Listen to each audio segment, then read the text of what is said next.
You can hear me, sir? It's fine.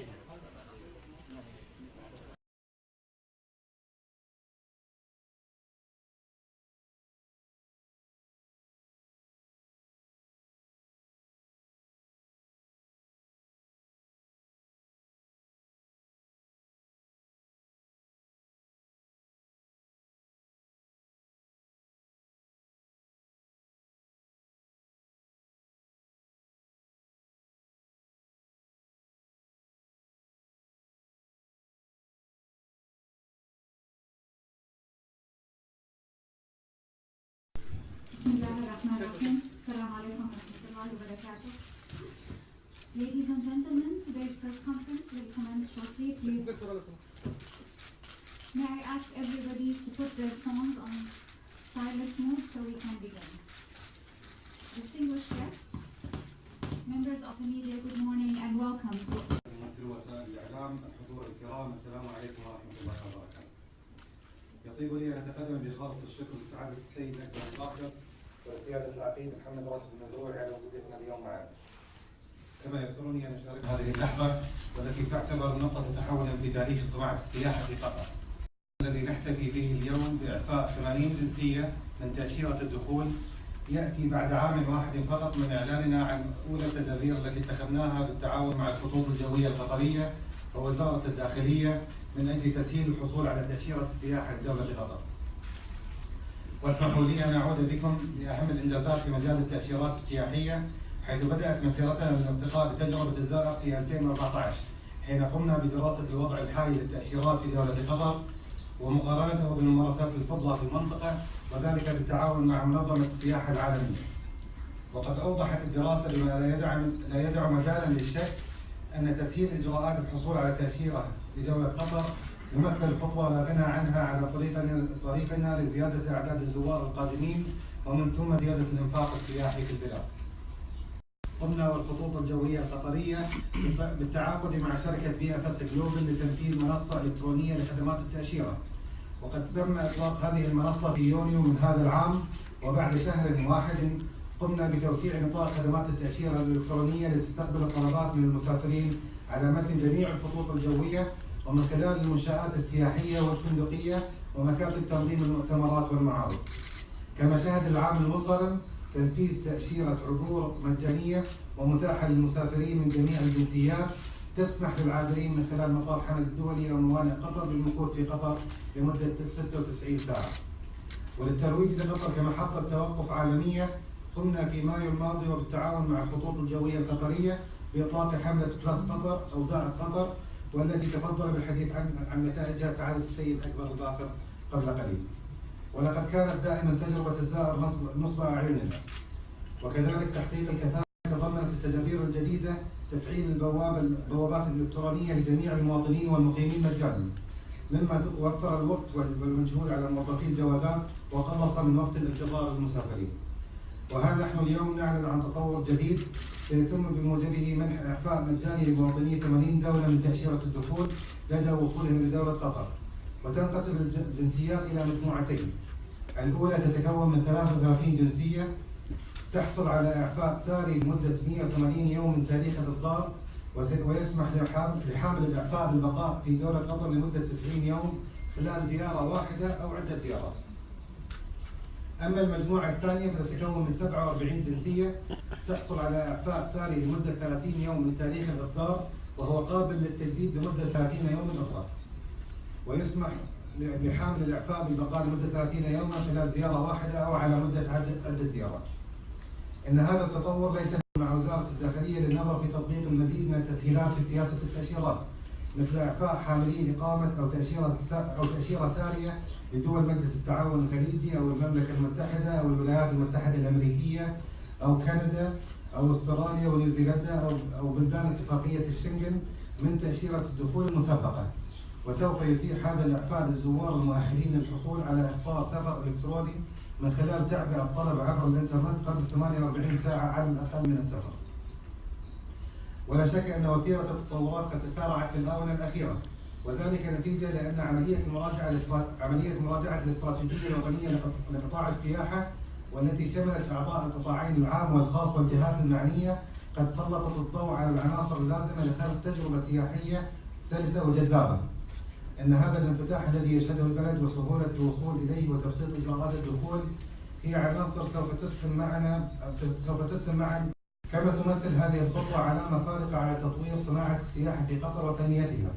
بل يمكن القول أننا بهذه الخطوة قد انتقلنا بالفعل للمرحلة القادمة من مسيرة قطر نحو 2030، وأننا بحلول شهر سبتمبر من العام الجاري سنكون قد استكملنا عملية مراجعة شاملة ودقيقة للاستراتيجية بما يضمن وضع صناعة السياحة القطرية على مسارها الصحيح نحو تحقيق رؤية قطر الوطنية 2030 وبما يعكس احتياجات قطر وشعبها.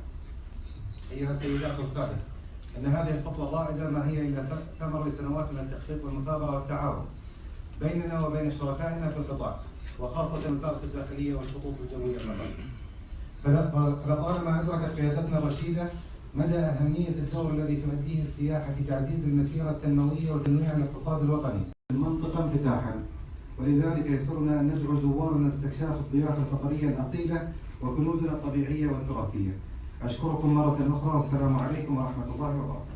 اليوم في هذه الخطوة الجديدة التي تتخذها دولة قطر من أجل تسهيل دخول السواح لقطر، والتي تتمثل في إصدار 80 تأشيرة جديدة سوف يتم إعفاء حامليها من الحصول على إجراءات التأشيرة والرسوم الخاصة بها، حيث لن يتعين على مواطني هذه الدول سوى الحضور بجواز سفر صالح لا تقل مدته عن 6 أشهر، والتقدم من خلال كونترات مطار حمل للحصول على هذه التأشيرة.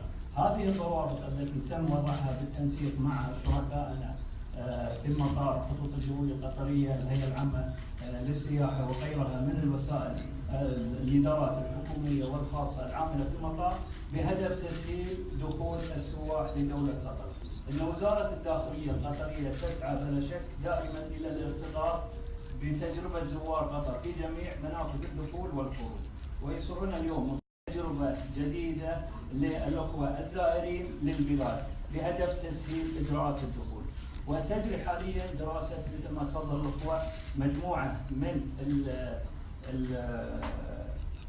التسهيلات التي يمكن أن تقدم من خلال المنافذ، ونحن على ثقة تامة بأن هذه المبادرة وما يلحقها من مبادرات سوف تساهم بشكل كبير بإذن الله في تعزيز مفهوم السياحة في دولة قطر والتعريف بها كواجهة سياحية حديثة على خارطة العالم، والتي وقد عملت دولة قطر من خلال ذلك من أجل تحقيق المبادرة الخاصة بالسياحة ورفع مستوى السياحة في الدولة وصولا إلى الرؤية الشاملة للدولة 2030 والشفاء.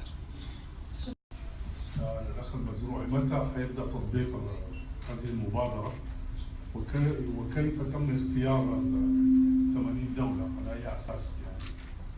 وعندي برضه سؤال للأخ أكبر الباكر خارج هذا الموضوع. عندي سؤال للمزروع. الدولة عملت مبادرة مهمة جدا وهو إسعاد بالنقل الدائم. الناس اتبسطوا في مبادرة ممتازة جدا، لكن بسأل يعني متى سيتم يعني استكمال العمليات التنفيذية، النواحي التنفيذية لهذه المبادرة؟ ومتى يتوقع أن يبدأ تطبيق هذه المبادرة؟ وهناك كثير من الناس يأملوا أن تكون إجراءات فيها نوع من العدل وما فيها نوع من المحسوبيات، وفيها معايير واضحة حتى كل ذي حق ياخذ حقه. طبعا بالنسبه لاختيار الجنسيات مثل ما تفضلت 80 جنسيه تم اختيارها بالتنسيق مع الاخوه في الخطوط الجويه القطريه والاخوه في الهيئه العامه للسياحه. تم اختيار هذه الجنسيات مواقع التجربه السابقه التي يعني مر بها مطار الدوحه او عفوا مطار حمد خلال منذ فتره افتتاحه حتى الوقت اللي تم اختيار فيه هذه الجنسيات. احنا نطلع هنا على نوع المسافر نفسه، يعني يتم دراسه المسافر من جميع الجوانب، وانا ما اختصر هنا على الجوانب الخاصه بالانفاق والاقتصاد وغيرها، وانما حتى الجوانب السياحيه الامنيه المتعلقه بالمسافر او الجنسيه المعينه. فاحنا كنا يعني وضعنا مجموعه من الاشتراكات ومنها الامنيه في الاختيار هذا، وبالتنسيق مع الاخوه تم اختيار هذه الجنسيات. وانا متاكد يعني الفضل طبعا للاخوه ان احنا راح ننجح ان شاء الله في هذه الجنسيات، لان الاقامه دائمه، فالقانون او القرار الصادر وضح ان هناك لجنه سوف تشكل من قبل وزاره الداخليه لدراسه اللي هي الحالات التي سوف ينطبق عليها شروط الاقامه الدائمه، وانا اعتقد ان يعني كما عهدنا وزاره الداخليه والتوجه العام للدوله الان ان المواطن والمقيم اخوه في دوله قطر، وهذا امر يعني بشرنا به سمو الامير الله يحفظه، ونحن بنمشي على هذه البشاره، لان في النهايه انا وانت مقيمين في دوله قطر نعتبر جسد واحد، يعني لا فرق بيني وبينك كمقيم ومواطن. هي العمل السياحي نختار الجنسيات بناء على ايضا الانفاق، بناء على السوق المستهدف، بناء على سهوله الوصول من هذه الدول وهذه الوجهات عن طريق الخطوط الجويه القطريه الى دوله قطر.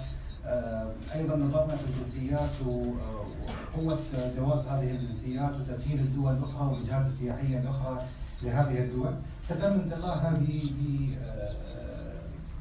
بحذر وتم انتقائها بناء على منهجيه مدروسه. وسيتم النظر في الجنسيات بشكل مستمر، بحيث ان مراجعه اضافه الجنسيات، مراجعه الجنسيات للوصول للهدف الاسمى اللي هو فتح دوله قطر the Civil Aviation Authority to address your question. But however, Qatar Airways will utilize all the routes that are available to us on the basis of operational flexibility and commercial viability. Again, I cannot give it to you because what will be Qatar Airways claim, I'm not going to discuss it in front of the press first. And secondly, it is depend on how long they are going to continue this illegal violation of international law. So my claim will depend on how long this blockade will continue. خصص فقط للقطريات، وذلك استجابه للطلبات الكبيره اللي الشركه تستقبلها من المصممات القطريه. فلازم ما يكون عندنا شك ان الشركه اللي تدير المعرض بكل تاكيد تحفظ حق العارض والزائر على حد سواء. التسهيلات في الفنادق، هناك تقارير في دول حصار تقول ان هذه الاجراءات تعكس مدى الصعوبات التي تواجهها قطر وتراجع السياح وكذا، كيف تردون على هذه التقارير؟ سؤال ثاني للسيد العقيد، القائمه السابقه كانت فيه دوله عربيه واحده فقط ومنحت لها تاشيرات مجانيه هي لبنان، هذه القوائم الجديده فيها دول عربيه اخرى وما هي؟ شكرا. طيب بالنسبه مؤشرات الاداء في قطاع السياحه بشكل عام، نرجع لاساس السؤال اللي سالته. احنا طبعا كهيئه العمل السياحه تقاريرنا منشوره وتقاريرنا تصدر عن ثيرد بارتيز او عن طريق منظمات دوليه وشركات دوليه معترفه مثل اوكسفورد ايكونومكس، منظمه السياحه العالميه، فعندنا مؤسسات اخرى مستقله هي تنشر هذه التقارير الموجوده وعندها اكسس او عندها طريقه للحصول على المعلومه مباشره. بالنسبه للاجراءات بشكل عام، من بدينا تنفيذ الاستراتيجيه وتقدر ترجع للاستراتيجيه القديمه، كانت احد الاولويات القوائم اللي نشرت في السابق هي نفس القوائم، لكن عدل الاجرام زي ما وضحنا اللي هو بالنسبه للحصول على التاشيره، بحيث ان الجنسيات هذه ما تحتاج تقدم اللي هي على طلب التاشيره، عند وصولها للمطار يتم عمل حركه الدخول مباشره من خلال الشروط اللي وضحناها، جواز السفر، صلاحيه الجواز، ووجود تذكره عوده او تذكره مرور. بالنسبه للجنسيات العربيه ما في غير الجنسيه اللبنانيه حاليا. في الوقت الذي فتحت فيه الامارات والبحرين استثمارات امنه وامارات اخرى. By the other stakeholders in the airline, and when we are not welcomed by the CEO of the company, who is of course also a shareholder in American Airlines. So why should we then invest in an entity that we are not welcome first? Secondly, though we could go up to 4.75%, it was really inadequate for us. We would have wanted to take up to 10% of the stake in American Airlines, for which we would need the board approval, and we realize we are not going to get it. So we have other investment opportunities. You know, United States is an important market for us. We were going to take this share. I assure you, not for influencing them on the stance they have taken against the three Gulf carriers, but because of confidence in the American aviation industry. جميع الاسواق مثل ما ذكرنا هو احد الاهداف المهمه بالنسبه لنا واحد الاولويات المهمه بالنسبه لنا. احنا سياحتنا ما كانت 5 ستار وما كنا نطمح ان نكون فقط في 5 ستار. دولة قطر منفتحه للجميع، دولة قطر تهدف لجذب العائلات، تهدف لجذب جميع الانواع من السياح بما يتماشى مع الاستدامه الاجتماعيه والثقافيه لدولة قطر. بالنسبه للخطط الموجوده احنا مثل ما تعرف استراتيجيه قطر لعام 2030 موجوده ومنشوره. دشنا الاستراتيجيه هذه في سنه 2013 2014. بدينا في مراجعه الاستراتيجيه بدايه من تقريبا شهر 3 من هذه السنه بالمشاركه مع القطاع العام والقطاع الخاص لوضع خارطه طريق واضحه من الان الى 2023. سيتم الاعلان عن تفاصيل هذه الخطه الجديده والمشاريع والمبادرات في يوم السياحه العالمي يوم 27 سبتمبر 2017 ان شاء الله. To your question, I'm not prepared to tell you the losses. Secondly, we demanding opening additional routes is not because of any other thing than our right, because it is the right of all the signatories to the Chicago Convention and the air transport transit agreements to have free flow of air traffic between the international airspace. Airspace beyond 12 nautical miles from your shore does not belong to you. It belongs to the international community. And this is what we are demanding. We are demanding our rights and our legal rights because we are all signatories to an important international convention. So we demanding opening additional routes is not because of any other reason than demanding our legitimate right of the state of Qatar to have free access to international airspace for which they are blockading.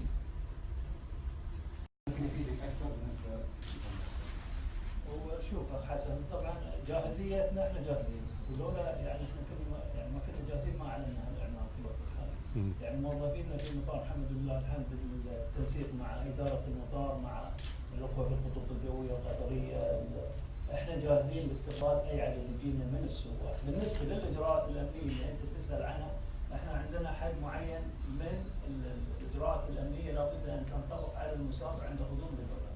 فبالتالي انا ما افتح بابي واخلي الباب مفتوح واقول تعالوا بدون اي اجراءات. بالعكس عندنا يعني اجراءات امنيه وعندنا ولله الحمد يعني خطط امنيه مطبقه وتاكدنا من فعاليه هذه الخطط من خلال تطبيقها على المسافرين. لله الحمد يعني المطار حدث بالتنسيق مع اداره المطار والاخوه في الخطوط الجويه القطريه مهيئ كونترات بوابات الكترونيه اجهزه للتدقيق الامني لله الحمد لسرعه انهاء الامكانيات.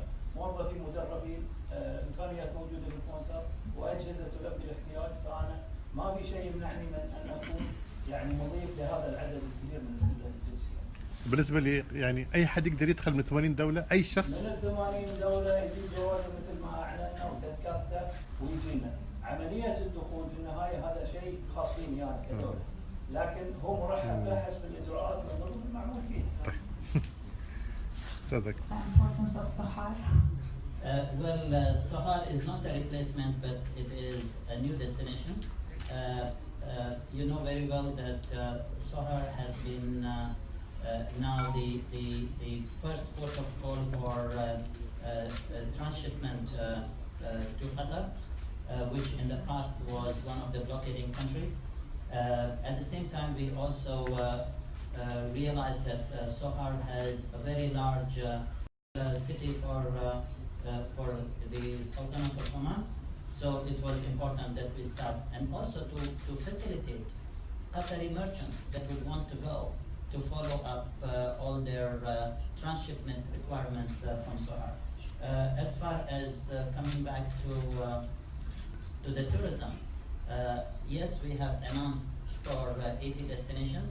Now the challenge will be very high on Qatar Tourism Authority, that they have to now start promoting the country externally. They will have to advertise, they will have to put the infrastructure in order to sell the country in the foreign countries to attract people to come to Qatar, because Qatar has a lot of opportunities, but all this time we never promoted an airline. But when an airline is promoting a country, people will look at just as a transit point. We don't want transit point. We want a stopover point. And this job is for the Qatar Tourism Authority now to aggressively promote, because from only 33 countries, we have now gone to 80 countries. When you talk about 80 countries, it is nearly half of the world. So you really now need a very strong, robust position on the ground in these countries in order to be able to promote. Qatar Airways will be the carrier, Qatar Airways will be the facilitator, but the people that will advertise, that will sell the country outside and put the infrastructure in this country is Qatar Tourism Authority. However, we have already formed Discover Qatar company. We have brought expertise. We are putting a lot of infrastructure in place in order to facilitate Qatar sell Qatar abroad.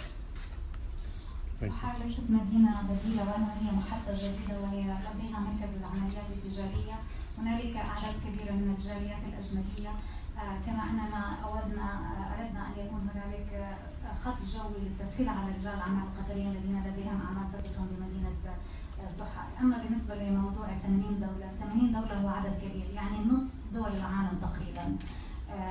التحدي الآن أمام هيئة السياحة القطرية لاستكمال البنية التحتية وكذلك للتسويق بشكل فاعل لدولة قطر ووضع استراتيجية تسويقية ديناميكية بحيث تستجلب السياح من نصف العالم. العدد كبير والتحدي كبير، أما نحن كشركة طيران كنا على مدار سنوات طويلة نحن السفير الفعلي لدولة قطر. سنواصل دورنا كناقل وطني ولجذب المسافرين، لكن كذلك تأسيس البنية التحتية لاكتشاف قطر ونساعد هيئة السياحة في دورها لجذب المسافرين. I think for the sake of time we'll take 2 more questions. I see. They should demand from these blockading countries that unconditionally they should open their airways, not bits and pieces. حاليا في طور التنفيذ جدا كبير، سواء كان المتحف الوطني، سواء كان سوق الوكرة ونمو سوق الوكرة، سوق الخور ونمو سوق الخور. فلذلك يوم تنظر اليوم لعدد المنتجات السياحية اللي في طور التنفيذ عدد كبير. هل في منتجات سياحية إضافية؟ نعم في منتجات سياحية إضافية، وبيتم الإعلان عنها مع الاستراتيجية في 27/9 إن شاء الله. شو الخطوات اللي احنا ناخذها عشان نبني البنية التحتية الناعمة اللي ذكرها أخوي محمد في موضوع تنمية السياحة واستهداف الأسواق هذه. استهداف هذه الأسواق مثل ما ذكرنا، احنا كنا نطمح ان نستهدف هذه الأسواق 2019 2020 تبدأ بالتنمية، وكان تركيزنا على الأسواق الإقليمية أكثر من تركيزنا على الأسواق العالمية.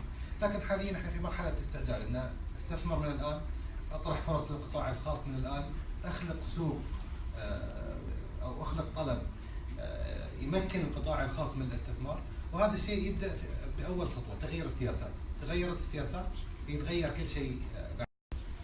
The response to your second question is that yes, we don't have any other entity except ICAO, and I believe that there will be another meeting with ICAO sometime, as I understand from the Civil Aviation Authority, that there will be another meeting sometime around the end of October in Montreal. And meanwhile, there will be technical discussions between the 4 countries that are blockading the state of Qatar under the auspices of the ICAO office in Cairo.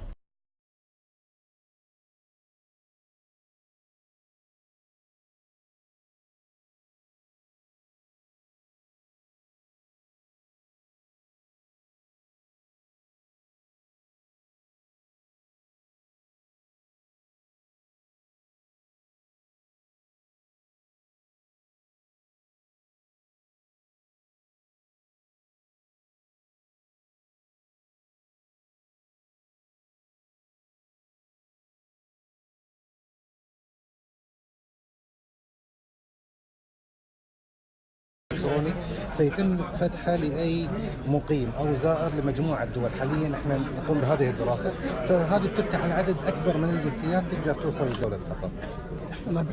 This is an important announcement not for Qatar Airways. It is important announcement for the state of Qatar that we are trying to prove to the world that when others are closing their borders to their own people, that we are opening up to the world.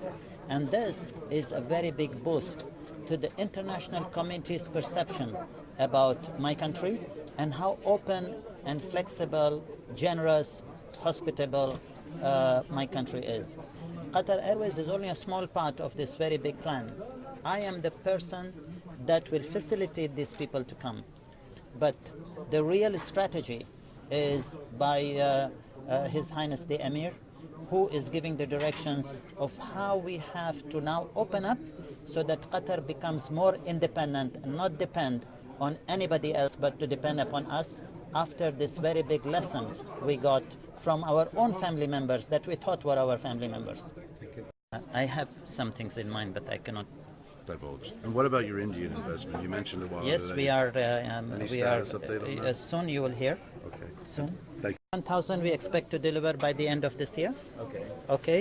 It is now in the certification process, and Airbus has assured us that we will receive our aeroplanes, though late, but we will receive it before the end of the year. And the A320neos that you're converting? The A320neos, we are converting it to A321s, and Any this update on hopefully the hopefully the deliveries will start from next year. A very robust country, and Qatar Airways is a large airline, and we will persevere as long as it takes. Rolling. My first question is about the corridors. I just want you to give us briefly and strongly your position about the corridors. Do they help Qatar? Are you going to accept them? Are you going to use them? The corridors opened by Egypt, the United Arab Emirates and Bahrain for Qatar Airways. There is no addition to the Bahrain corridor that was already existing. There are addition to a small portion of the high seas corridor that the UAE has opened. We are still studying it. We want to see if this will be operationally of interest to Qatar Airways, because it is too far away from the routes that we want to operate. It is too much extended over the high seas. So, and there is also a restriction on the flow, the traffic flow in these airways. So we want to first mitigate this whole situation before we will decide on using them. As far as the airspace over the high seas of Egypt is concerned, this is just given. They know very well that Qatar Airways does not use this route. In addition to this, this route is leading us over the FIR of Libya, which is also restricted. So in order that you give me something, but tell me don't use it. Or they know that we don't use it. So they are just in front of the world opinion that yes, we opened an airway for the state of Qatar, but as a matter of fact, that airway is not used by Qatar Airways. And about, what do you want from these countries now? Well, we want what we want from these countries, that they go back to the legal requirement under the treaties that they have signed and open all their airways to Qatar Airways aircraft without discrimination, because they have signed both Chicago Convention and they have signed the air transport transit agreements. So they are actually violating treaties that they have signed in an international forum. Good. How do you explain this partial lifting or these partial concessions with regards to the corridor? I don't want to get into this because I'm not the regulator, nor am I the correct channel which should give you this information. I think this is something that you should check with the Civil Aviation Authority, because they are the official spokesman, spokesman and entity for my country to be talking about these very technical issues. Other than these visa easing and so on? Well, we are not a charity organization, we are a company. We need to make revenue, we need to cover our expenditure, we need to cover our large aircraft purchases. So we really cannot become a charity organization and start giving people free stuff. Everything that you need to take from Qatar Airways, you have to pay. By the way, Al Jazeera Mubashir has reported wrongly that we are opening 62 new destinations. As a matter of fact, it is 26 new destinations. So I hope you will correct it.